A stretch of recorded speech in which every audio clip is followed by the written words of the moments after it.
मनरेगा का नाम बदले जाने को लेकर कांग्रेस ने जोरदार विरोध दर्ज कराया है। अखिल भारतीय कांग्रेस और प्रदेश कांग्रेस के आह्वान पर सोमवार को कन्नौज सदर तहसील में धरना प्रदर्शन किया गया।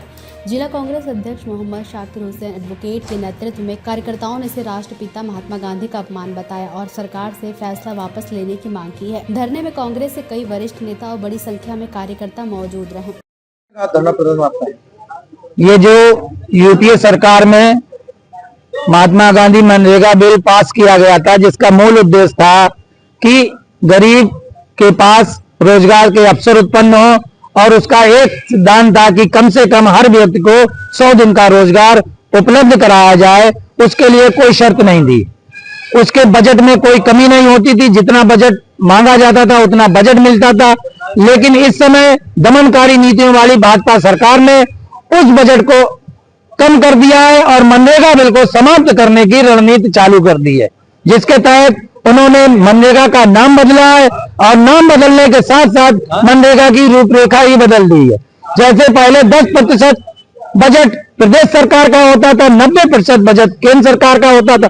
अब उन्होंने नया प्रस्ताव लाए हैं, उसमें 40% बजट प्रदेश सरकार का और 60% बजट केंद्र सरकार का होगा।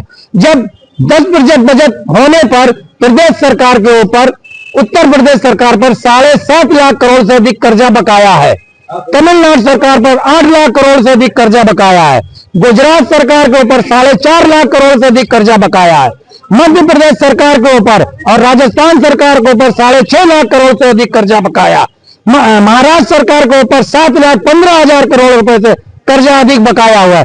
इस तरीके से हर प्रदेश के ऊपर 3.5 लाख से लेकर और 8,37,000 करोड़ रुपए तक का कर्जा बकाया है, जो केंद्र सरकार अभी प्रदेश जो है केंद्र सरकार को नहीं दे पा रहे हैं, मात्र 10% बजट होने पर। और जब 40% बजट जो है प्रदेश सरकार को मिलाना पड़ेगा, तब सोचिए इस स्कीम का क्या होगा। उनका सिर्फ उद्देश्य है, ये जो कल्याणकारी स्कीम है, लोगों को जिससे रोजगार मिलता है, लोगों का पलायन रुकता है, इस स्कीम को खत्म करें और तानाशाही रूप में इस मनरेगा बिल को भी समाप्त करके लोगों को रोजगार के लिए भटका दें। उनके पास न तो रोजगार है, न उनके पास कोई ऐसी स्कीम है जो स्कीम कल्याणकारी साबित हो सके। पिछली जो स्कीमें हैं कल्याणकारी, उनको भी समाप्त करने पर लगे हुए हैं। जिस तरीके से स्वर्गीय जवाहरलाल नेहरू ने एम्स बनवाया, भेल बनवाया, एचपीसीएल बनवाया, सेल बनवाया, भाखड़ा नागल बनवाया और कई नए चीजें बनवाई हैं, इनको ये बेचने पर लगे हैं और समाप्त करने पर लगे हैं।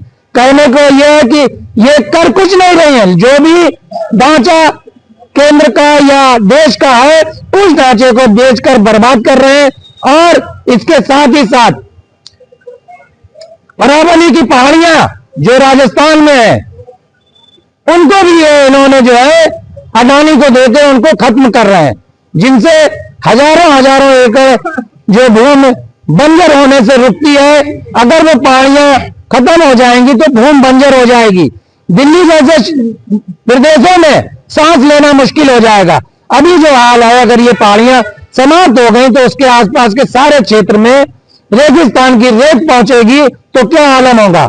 सरकार के पास कोई भी कल्याणकारी ना तो योजनाएं न कोई ऐसा कार्य है, सिर्फ और सिर्फ देश के ढांचे को कमजोर करना और आर्थिक रूप से कमजोर करके शक्तियां अडानी और अंबानी को देना है, जिसका कांग्रेस पार्टी संसद से सड़क तक विरोध प्रदर्शन कर रही है। जिस तरीके से इस सरकार को किसानों के 3 काले कानून पास करने पर वापस लेने पड़े थे, उसी तरीके से इस बिल को भी वापस लेना पड़ेगा। जब तक वापस नहीं होगा, कांग्रेस का हर कार्यकर्ता सड़क पर रहेगा। कांग्रेस पार्टी सोनिया।